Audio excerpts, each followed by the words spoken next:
Good morning, guys. It's great to be here with you again in my second level back garden area of my incredibly tiny house. And it's hot today. It's going to be hot today in Los Angeles. And I don't know why I decided to go out in the sun.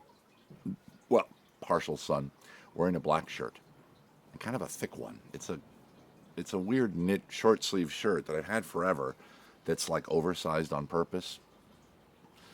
So, on behalf of all of us big guys in the world, we want to thank the clothing industry for doing oversized stuff. And thank you, normal sized people, for deciding that your clothes should be all floppy and big on you. Because there's a lot of tall guys out there, a lot of big guys. You know what I'm talking? We're like, finally. I don't have to buy specialized clothes.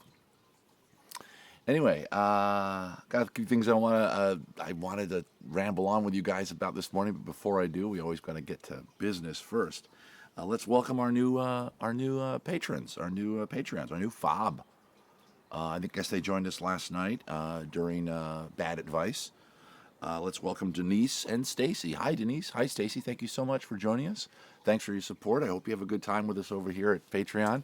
I try to make it fun for you. I try to make it deep for you. I try to make it the itch that will just never go away. Probably not the best way to describe it. Hang on, I'm looking up some stuff here. Got the laptop open. So welcome to the new people, and to the folks that have been around for a while. Thanks for continuing to stick around. Hang on, there we go. Okay, a couple questions over on the last coffee with me. I was trying to think of how to phrase it. The last coffee with me. Get this camera a little more level. If I seem like I just woke up, I literally just woke up. But Goofy is with us. As long as Goofy is with us, everybody, we are happy. Still adjusting this. Do you guys like seeing the staircase over my shoulder? Do you guys like how often during these videos I ask if you guys like something or want something? I noticed the other day I was watching the last one. As I was posting it, I was just checking for audio issues because I was told I yell. That's why I'm talking more softly with the new microphone we have. And I counted. God, I do that a lot. I guess it's okay. It's okay. The performer constantly checking in. Are you guys like that? What do you think of that? Yeah, I hope you guys don't mind. I'm going to move this. It's okay. Constant need for approval, I guess I have. Okay. On the last Coffee with Brian, I said ask me some questions if you want, and I'll try to get to them on this one. First question is from Fob Chris Purley. His question was for next time, had you ever attended a Renaissance fair prior to performing at them? Had you ever attended a Renaissance fair prior to performing at them? Yeah, I'm from Maryland. And my father took my brother and I to the Maryland Renaissance Fair, which at the time, let me get a little closer to you here. I'm going to lean back in my chair. I've decided that's going to be my new thing when I do these. Leaning back in a chair is tight, as the guy on Screen Rants would say. Yeah, he took us, my dad took my brother and I to the Maryland Renaissance Fair. At the time, it was in a town called Columbia, which if you check your map, it's about equidistant between Baltimore and Washington. I was from Laurel at the time, a town just 2 doors over from Columbia, all in the same region, basically. Short drive. And back then, the Maryland Renaissance Fair was a temporary site fair. In the Ren Fair industry, there's permanent site fairs and temporary site fairs. When I really got into them, most of the ones that I worked at were permanent site fairs. And now these days, I only work at one permanent site fair. Regularly, I should say. The California Fair, the original Renaissance Pleasure Fair that some of you know me from, is a temporary site fair. I have no preference for one or the other. You know, it is what it is. Some people put up a really good temporary fair, meaning that they go to the land. The booth owners, the shop owners, build their temporary structure, and of course, I'm much more familiar with that now. Now that I own 2 shops and a game at the Renaissance Fair, I have to constantly put it up and tear it down, and yeah, it's annoying sometimes. It gets exhausting. Part of the job. Gotta work. Gotta sell the smoothies. Gotta sell the perfumes and skin oils, and have people play the game.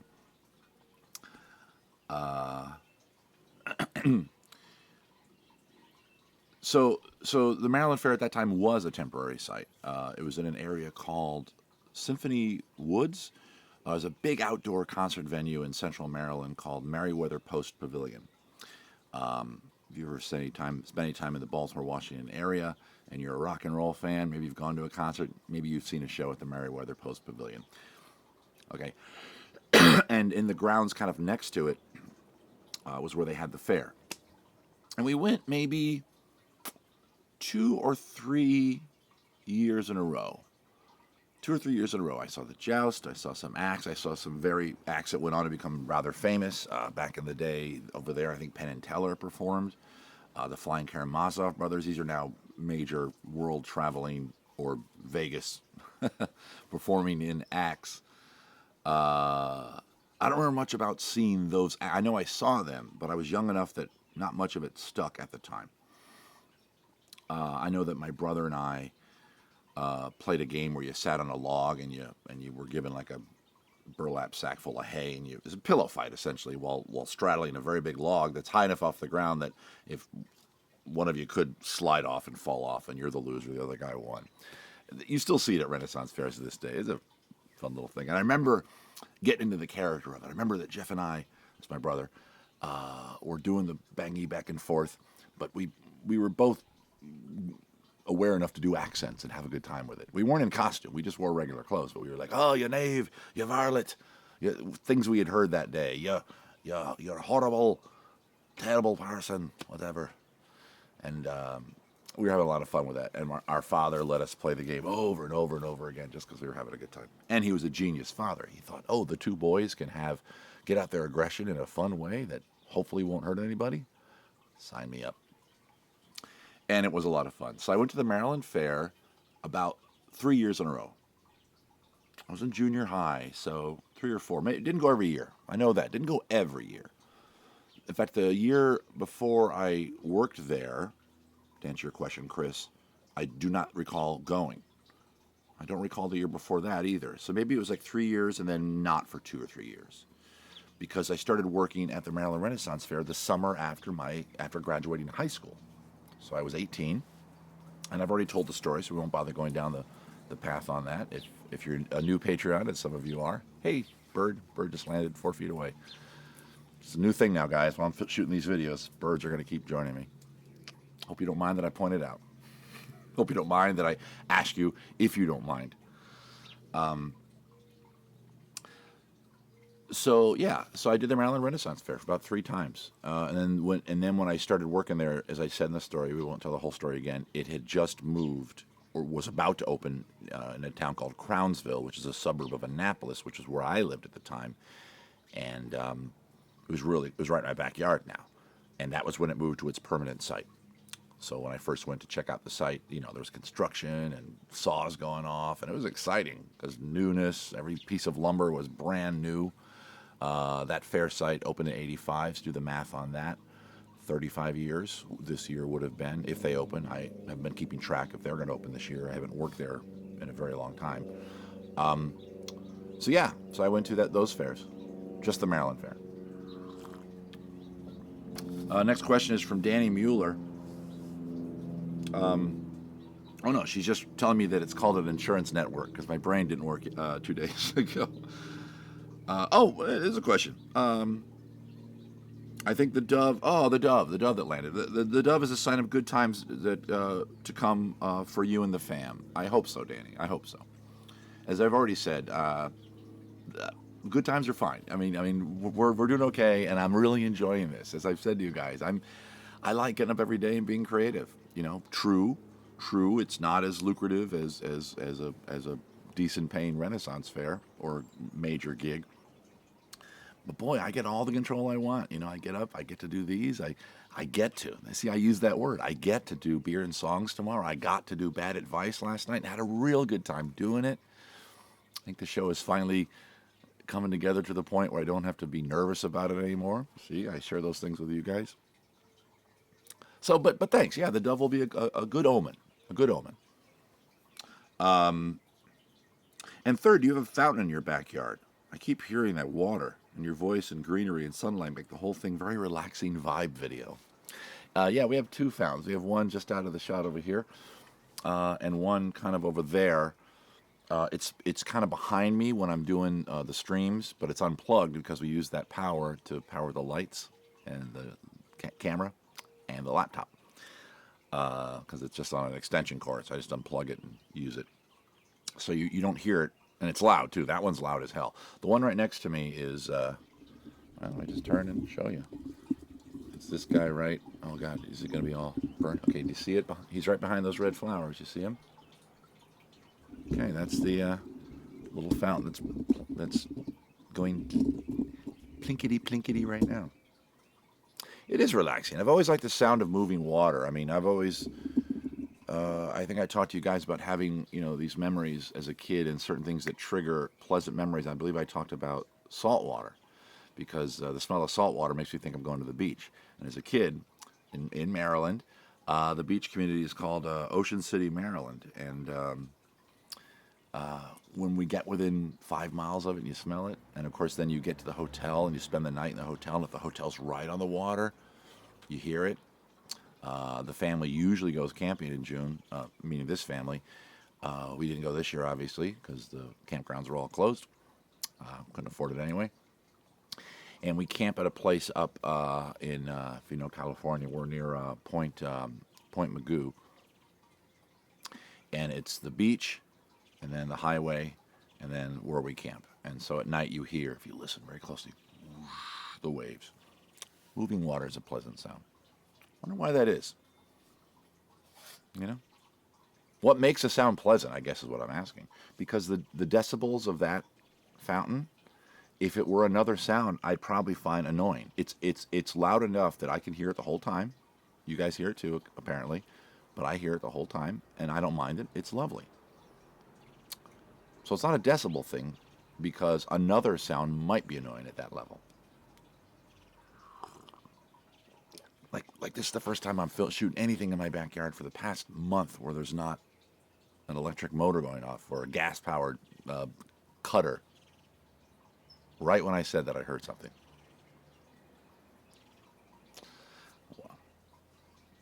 The next one's kind of long, from Veronica Bravo Taylor. If you want to read it, it's over there underneath the comment section.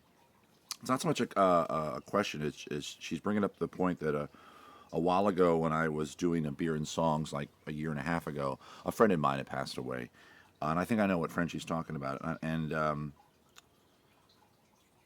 I guess we're back to talking about birds again. I guess I did a really sweet song for her, and Veronica mentioned that, and I had a quiet moment before the garlic and the onions kicked in. You all know that reference. There's always a bucket of garlic and onions right over here. And I guess it's not a question so much. Oh, there is a question at the end. She just wanted me to find that clip and share it with you guys maybe again. So I'll look into that, Veronica. Go back through all the video history.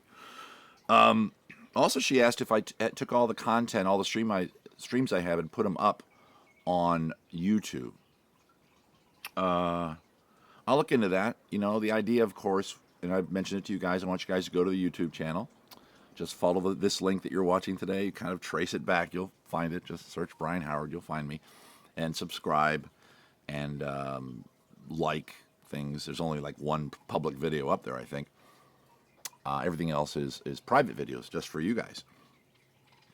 So yeah, maybe I'll do that. There is a lot of content there. You're right, Veronica. But since I'm doing Facebook Live, I'll have to look into this, because I did one time, because I wanted to take one clip out of one episode of that, A Beer and Songs, a few weeks ago. I wanted to save one song that was really poignant or something, or somebody requested a song, or I thought, why don't I do that? I'll go back and find a good clip from the show, and then I'll post it just by itself. Here's come see the show, and here's the kind of fun you'll see. It's kind of a commercial for the show. And I couldn't figure out where the content was. It's not, those live streams, when you say share, they go up after it's live, of course, and then anybody can watch it. So it's being saved somewhere, but it doesn't appear to be showing up in my Facebook video folder, if that makes sense to you guys. I could look it up right now, but I'm not going to bother. I'll get into it. At least the one time I checked, I couldn't find it. I could be wrong. And of course, there's all those little buttons you can click around any video, image, whatever, save it, or maybe mail it to myself or whatever. But I will look into that, Veronica. I'm going to try to keep our stuff private, though, because that's the whole benefit of being a Patreon. I'm not going to. This is between us. You know, you guys went the extra mile, so you deserve the extra content that just you and I share. But yeah, that's the idea, Veronica. The streams, I want to put them up eventually on YouTube, but YouTube rules have changed. I used to have a YouTube, what's called AdSense account, AdSense. Google, I should say. It's a Google AdSense, who, of course, owns YouTube, so that's why. And I used it to put little, well, I didn't do it. The algorithm did it. I put little spots on my when I did the podcast. I put little AdSense ads in the actual page where you listen to it, and in the liner notes of every episode had a little AdSense bubble that had a little ad for. You got to choose what kind of stuff the AdSense ad would be. You didn't choose the exact ad, but you got to pick an area. I chose technology, so the ads are always for laptops or. I chose technology because I figured at least I'll get a relatively non-offensive ad. You know, it's going to be an ad for Apple or Windows or, PlayStation or something like that. And that's fine. And what happened was anytime anybody saw the ad or clicked on the ad, I can't remember what, I got 50 cents. Very little. And back then, and I've tried to relog into that account and have not been able to because I believe it went dormant for so long that Google said this guy's gone, he's dead, he has flown the coop, he's no longer with us. And so his account is canceled. The sun is moving, so we're going back into the shade a teeny bit more. So yeah, that is the plan, Veronica, and all you guys. That is the plan, to take the live streams to the bigger audience of YouTube. But they, as I said, they changed the rules. Whereas it was usually very easy to get an AdSense account. Now it isn't, and I think the reason why is because of, since those days, the YouTube has just exploded. I mean, it's on everybody's TV now. I mean, if you have a smart TV, you have a Apple TV or Amazon Fire Stick or Roku or any of those technologies that puts the content you see on your laptop up on your big ass TV in your living room. Well, now you're getting all this stuff that used to just be there in your handheld device or on your laptop. Now it's up there looking like a real TV show, which I think is great. I think it's great. Even though I kind of roll my eyes at some of the content on YouTube, some of it I really enjoy. I love the guy on Screen Rants that does the pitch meetings. I think those are hilarious. I'm not crazy that there's so many makeup tutorials. I think I made a comment about that the other day on Facebook as a joke. And I wish there was less shallow people. And I guess that's where the whole makeup thing comes from. Especially for, kids, because they're looking at all these YouTube videos and they're not seeing this. They're watching somebody talking about looking really pretty. And there's nothing wrong with looking pretty, but what about being, pretty up here? What about being attractive? And I don't mean hair. I mean, what if the brain got stimulated and you became super smart? I want a super attractive, hot woman and dude to do a show like the makeup shows, only they throw maybe a little bit of that in there, but interspersed throughout the show on YouTube, they're also doing brain stuff. They're getting your brain working. Whether it's asking you to problem solve for them through the camera, whatever. There. That ends that rant. So that is the plan, to get you guys to like YouTube enough. And to finish that thought, now to get an AdSense account, you have to have those 1,000 subscribers or whatever it is. I think 10,000 hours of watch time or 3,000 hours of watch time. That means your peepers have to be looking at my content. And I don't know. I have to log into my YouTube creator account every day after I do one of these. I got to go there and I have to upload it. And it takes a very long time, especially these days, because I think a lot of people are putting content up. So the internet is slow. It literally takes this will be a 35-minute video. It'll take like an hour 10 to get it completely up and completely processed. So you're usually seeing this 2 hours after I started it. They changed it, I think, because YouTube had this explosion and they figured, well, we're putting ads on these videos. They're getting much big name ads. They're getting Coke and Nike and Pepsi and Microsoft and Apple.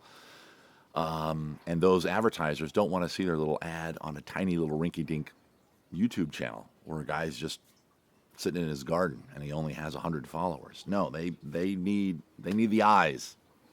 And I think that's why they started making the line.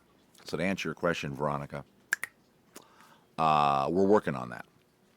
And by I say we, but it's really just me. Nobody here in the family's helping. My screen's doing that weird thing because sunlight's like getting close to the lens and it's dimming itself. I know the video looks the same, but what I'm seeing is dimmed. Okay, this has been chill. I haven't even got to the thing. I know what I talk about. I want to talk about heckling. It came up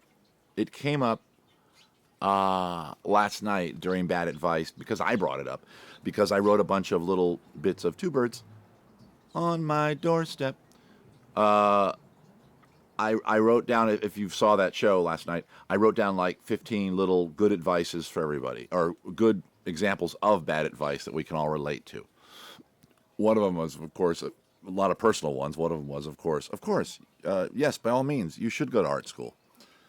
Or I think I said you should drop out of art school, which I did. And jokes like that, just kind of fun jokes. And one of them was, yes, by all means, you should heckle the professional performer. Of course it's going to end well for you. Which led me to like a little riff about that. And I wanted to kind of go in a little more detail with you guys. If you didn't see the video yet, Bad Advice last night, you can pause me here and go watch it. But it doesn't matter. I've basically told you what the riff was. It's basically explaining that, and I don't think any of you guys would be like this. Don't worry. Nothing to do with you guys. It has to do with live performing and the mentality of somebody that would want to be a heckler. Now, first of all, let's understand what the word heckler means these days. The classic idea of you suck. You suck. That, at least in my world, that might exist somewhere. But in my world, that doesn't exist. For the most part. I'm not saying it can't exist. I'm not saying it won't exist in the future. But for the most part, that's not what I'm talking about when I'm talking about heckler. I'm talking about somebody who throws in their extra little bonus joke after your joke, loud enough for the whole audience to hear, and then does it again, and then starts thinking that the punchlines are cues for them to add little bits to your punchline. That's usually what happens. And sometimes they'll make it like a personal thing, if they can, if your joke or your comment leads them to say, well, you're not doing it, or something. If something about, it's hard work to make people laugh, if I were to say that and have the person fire back, well, we can see it's hard. You're making it look real hard. I'm just coming up with that right now. That's the kind of heckling that I would have to deal with these days. I rarely have to deal with it. Rarely. I'm talking rare instances. In fact, I got a question over on Facebook on one of my posts about I'll answer any question. I'm not sure if it's a fob who asked it. If it is, she's here right now. She asked about me escorting somebody out of a show or asking them to leave, and what that was about years ago. Yeah, and then she pledged like allegiance to me in a way that says, if that ever happens again, now that I'm a big supporter of yours, I'm going to go bust a kneecap. I would never ask you guys or any audience member to chase anybody down for rude behavior at one of my shows. I just want to be on record, because this, of course, is going to be on YouTube, so the entire world can see this video if they know where the link is, because it's a private video, but they might find it. One of you guys might give it out. You're not to ever chase down and cause there to be any kind of minor harm, minor bruise or two, to somebody that has been rude to me during one of my shows.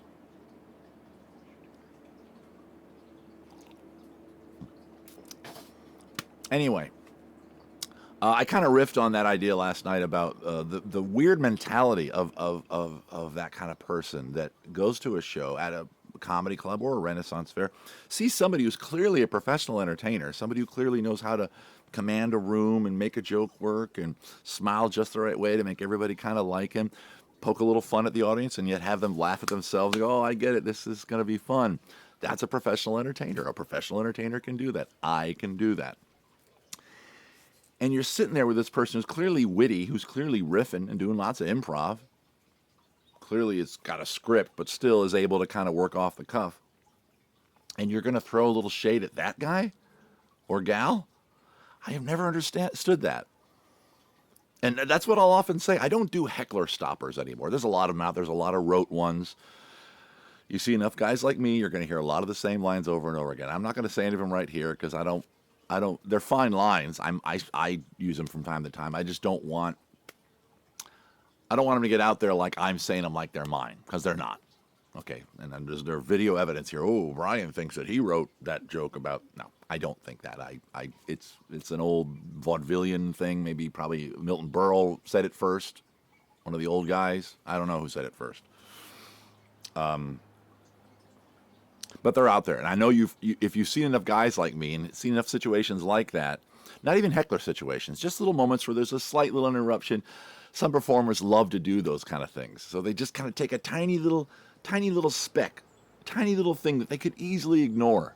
And I used to be one of these guys. I went through an evolution with this. I was the kind of guy that if there was a slight little discrepancy over here, I would, wha-bam, I'd land on it hard, and the show would be about that. And I stopped that a while back. My evolution of your style, I think I've said about in an earlier video.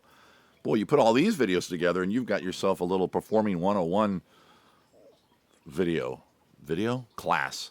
Master class. Hey, master class with your instructor for how to be a costume-wearing variety entertainer in a themed outdoor circuit. Your instructor, Brian Howard. Do not start signing up for that. I don't have the energy to do that. Although I kind of do. And I'm digressing again. This, in a weird way, maybe is becoming you want to learn how to be a variety entertainer? Just become a fob of Brian on Patreon and watch all the videos. Oh, maybe I just found something. Maybe I should be doing that. I'm not trying to do that. I'm trying to have fun with you. Yes, that's good coffee. So I don't do that anymore. I did for a while. I would shorten shows if my audience wasn't big enough. I'd roll my eyes if a guy was a problem. But comedically, I tried. It wasn't meant to be hateful. I wasn't trying to be a pissed off performer. I was just trying to be, okay, this is my style, I guess. I have since evolved and learned a lot of things. The most important thing I've learned, and I'll say this to any young performer out there who performs live, if there's a little distraction over here to your right, on maybe the first or second row, extremely to your right, guess what? 90% of the people cannot hear it. I've learned that over and over again. I have to keep reminding myself that. So before you go through that door, before you realize you have to manage that problem, realize that to 95% of the people, it's probably not a problem and they're never going to know. I know it's hard. It's hard. As a performer, and if any of you guys have ever been on stage, you know this, you're keeping three things in your head. You're keeping your kind of script. You're also keeping your mind open to riffing and doing improv, but you're also managing the space. Okay? Now, I'm talking about in my line of work, live outdoor theater at festival environments, Ren fairs and stuff. I also do the occasional theater show. You know, we do the Mooney and Brune show a lot in Wisconsin and Illinois and Florida and here in California. And when we do that, it's people that have bought a ticket to see us. And it's in usually a nice theatrical venue. It's quiet. There are no distractions. There isn't a cannon going off. There's not a drunk walking through the audience. There isn't a sudden dust storm. All the distractions are gone. And I'll tell you, the first couple times I did these indoor theater shows, I came at it with it's like with you guys with the videos. Remember how I said I come at it with this weird energy at first. I've toned it down. You guys have seen me tone this down, literally in the course of 3-4 videos, right? Last week I would have started this video a little, hey, how's it going, in your face, and now I'm like this because I've learned. It's okay to evolve, people. Boy, I'm coming up with stuff that I it's great to hear me say it out loud because it's not stuff that I know it's in my head. But again, this is therapy for me. I'm learning to be a better performer by doing this. So you have to decide, okay, so in theatrical environments, 95% of that stuff doesn't happen. Somebody might drop something, somebody might cough, there might be a one of those comments, a little play, back and forth. I don't mind it. Usually it's good, it's spirited.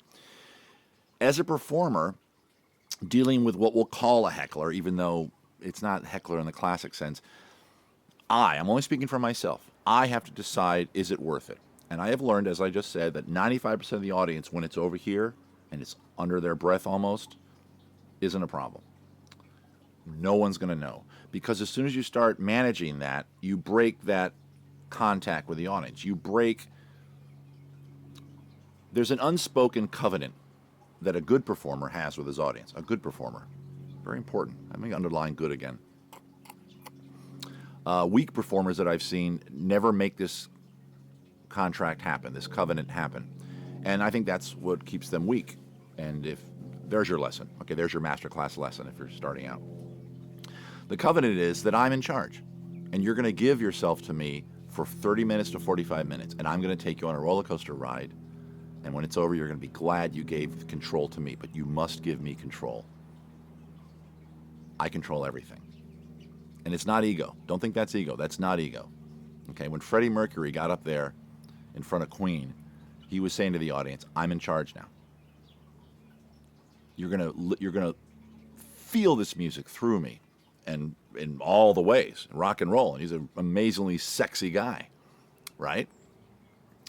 In all the sexual ways you can be, straight, gay, bi, everything. You know, he was going to turn you on. He was going to bring you into the music. He was going to interpret the beat, and you are going to watch him and just give yourself to him and go, oh. And 2 hours later, you're going to be out of breath and say, that was the best experience of my life. That's what a good performer does. That's what I try to do.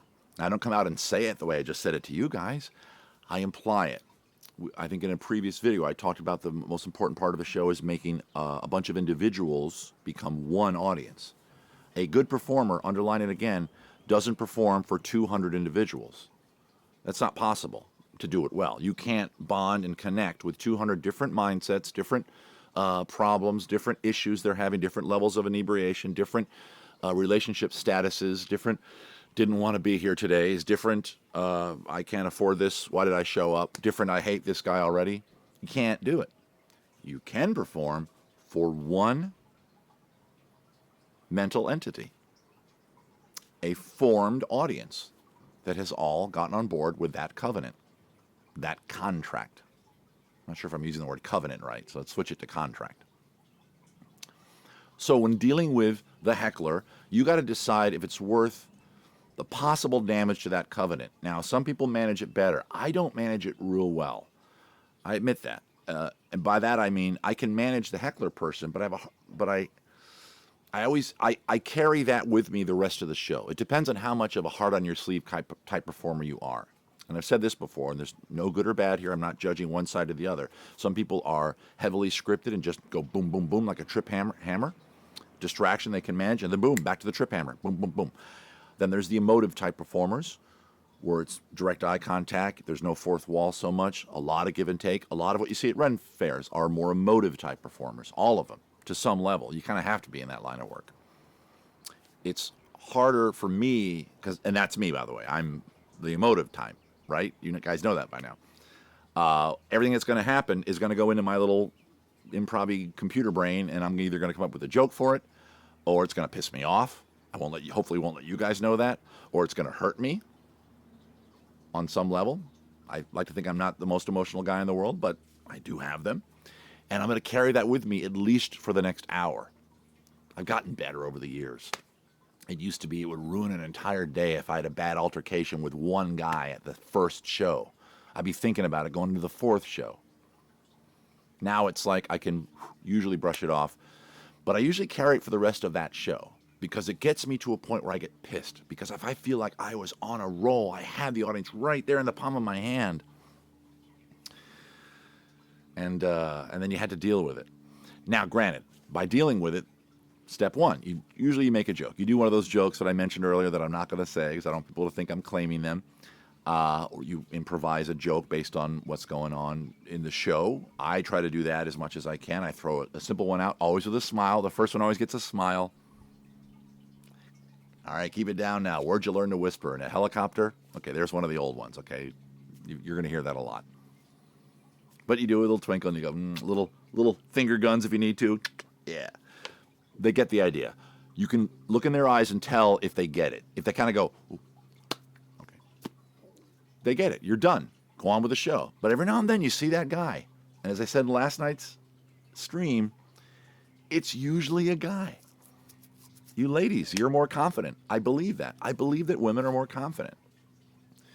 You don't need to prove anything. The whole idea of toxic masculinity, which we've talked about before, it's not all just, macho Rambo crap. Some of it is just not wanting to be told what to do by the clown. I say this clearly with you guys, and of course, that screams of massive insecurity, does it not? But I can understand it. I don't know if I've ever felt it. I've been to other shows. I've made mistakes and spoken up when I shouldn't have at a clown show once, and I was shushed by a clown, and I was the first guy. I was like, "Ooh, geez, sorry." I didn't feel like I had to fight the dude, because he's right. I was talking too loud. Men these days have this problem. Guess what, men? Other guys and women can tell you that you're wrong right now, and it's completely gentlemanly and completely masculine and completely what a kind gentleman does to go, "You're right, my apologies." There's nothing more masculine than that. Getting all like this, that's a 4-year-old. Grow the hell up. So then, if you do that, and this is going to be a long video today, maybe it's going to be an hour, I don't know. And if that works, great. If it doesn't, if you see that look in the eye, get ready. Because then two things happen I notice. One is the person doesn't show up and goes back and starts talking to their friend and doing a nudge and then pointing at me and this guy thinks right there. And they want to be loud enough so that they want me to notice again. And I'll shush them another time. And of course, those little shushes, those little jokes will get more aggressive.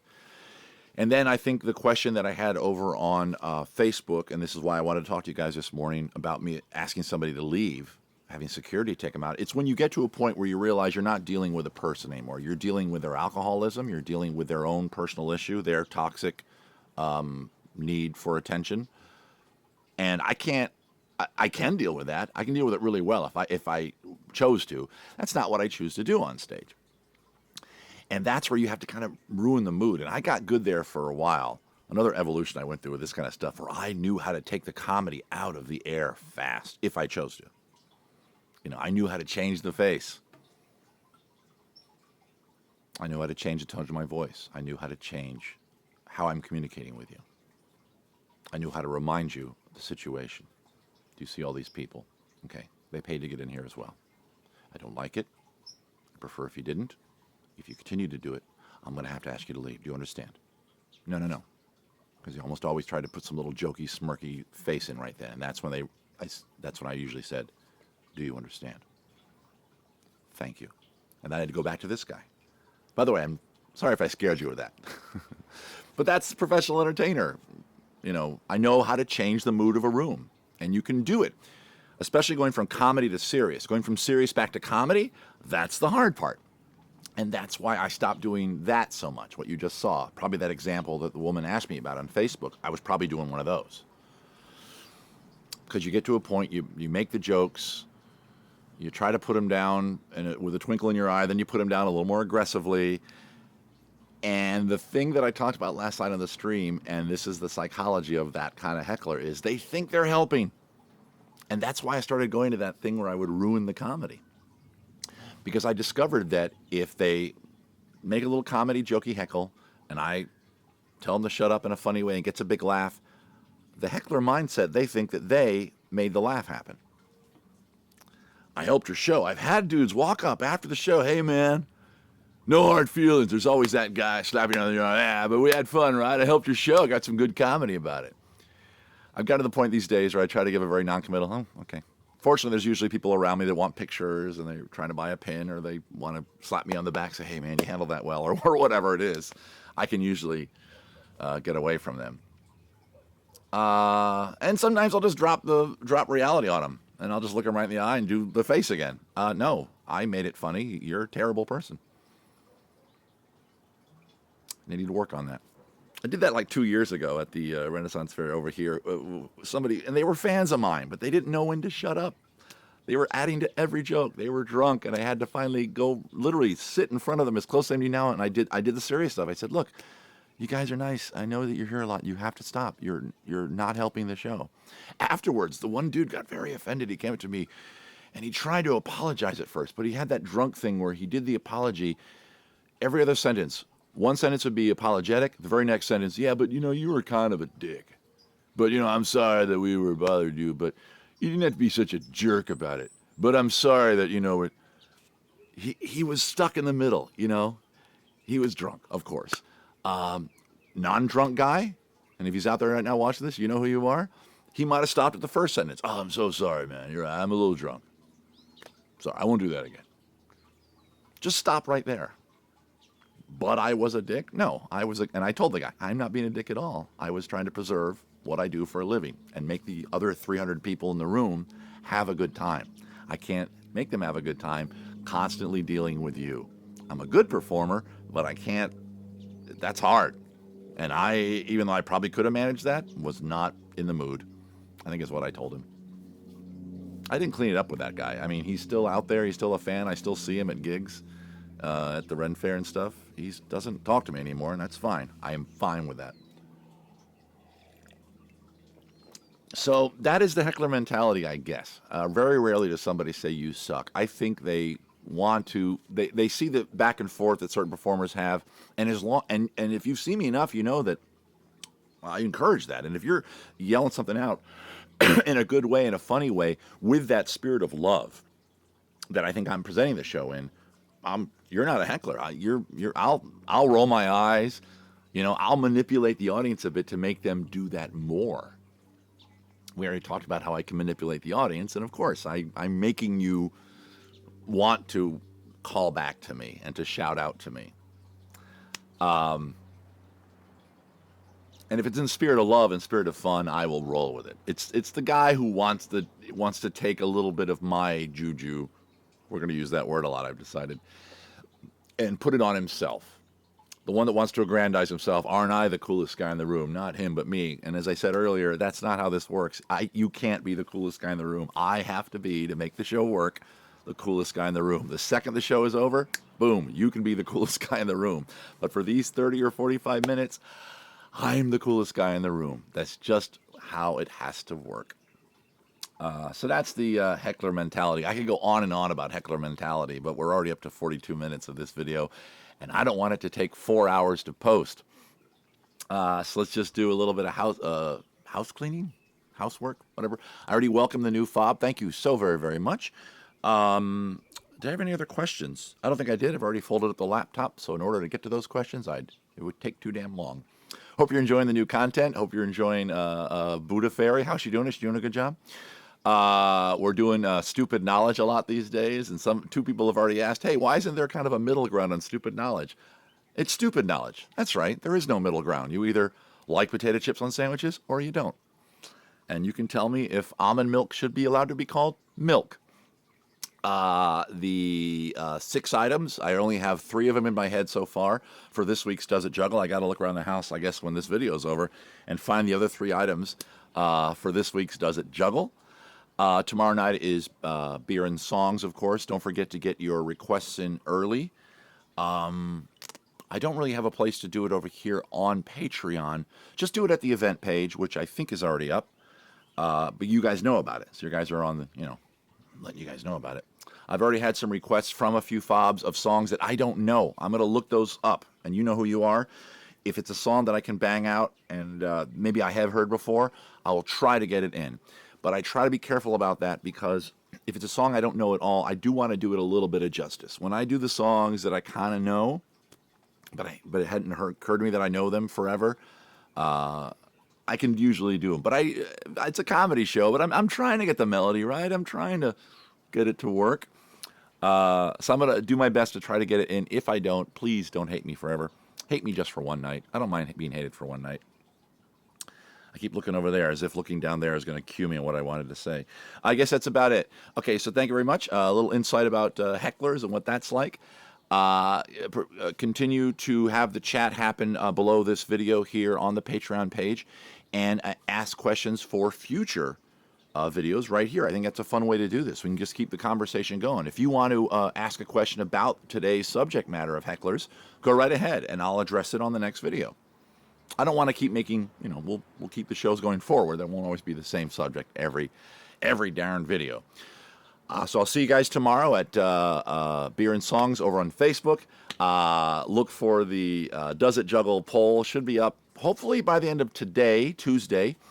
And then I'll see you for another coffee with Brian, I think Thursday or maybe tomorrow. Maybe tomorrow. Maybe I'll start doing these every single day. Take care, guys. Have a wonderful day.